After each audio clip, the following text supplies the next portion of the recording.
think there was a part of the roof structure at the Brayton Ward there next to the temple that was on fire.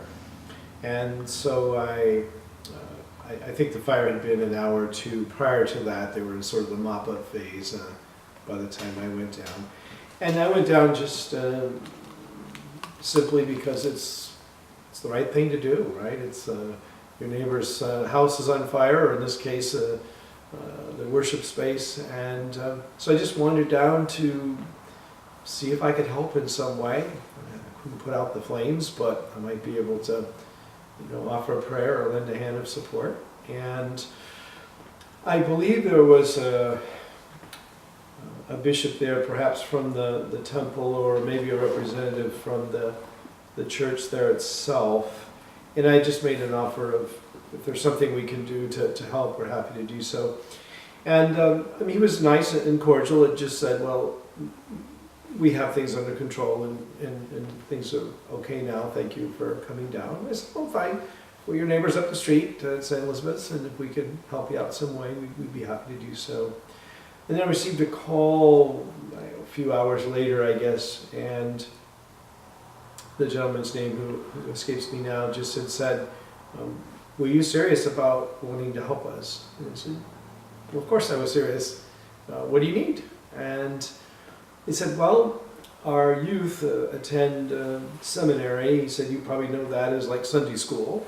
And I said, mm-hmm. And so he said, there's classes from 5:45 to 6:45 in the morning. And we have no place to hold our classes. And would we be able to use space? You mentioned you had a school. And I said, yeah, primary school. And he said, would you consider opening that and letting us use it? And I said, well, of course. We weren't using it at 5:45 to 6:45 in the morning, I can assure you.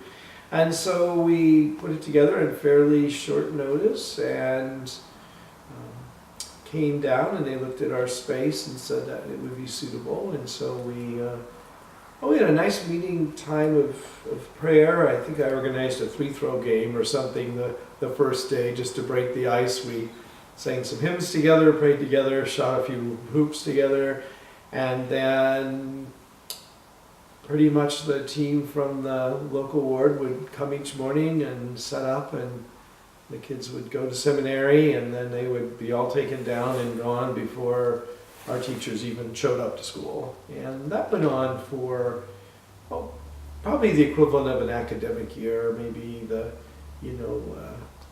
late summer, early fall time frame through to sometime in the spring. But we didn't really think all that much of it. It's just what neighbors do to help each other. And back in years ago, before our parish was completely built out, the Methodist Church invited us down to worship within their space. And we had a roof collapse on a church in 1987 and needed about 3 years to, take care of the damage and raise the funds and build another church. And during that time, various places reached out to us. So it's just what you do. And they had a wonderful time together, and we finished up at the end of the year with a kind of a celebration together as well. And then, must have been a year or two later, I think it was Wes Newman that contacted me and said, we'd like to do something to say thank you. And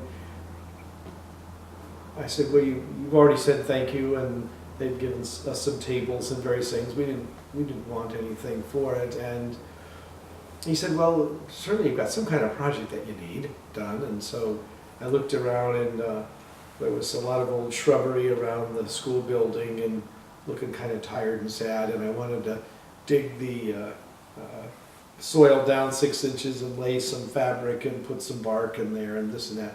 So he'd said, well, we could probably get some people over there to help you on a Saturday morning. And so to my astonishment, I still remember the number. It was 104 members of the LDS church showed up, and we had that project done before lunchtime.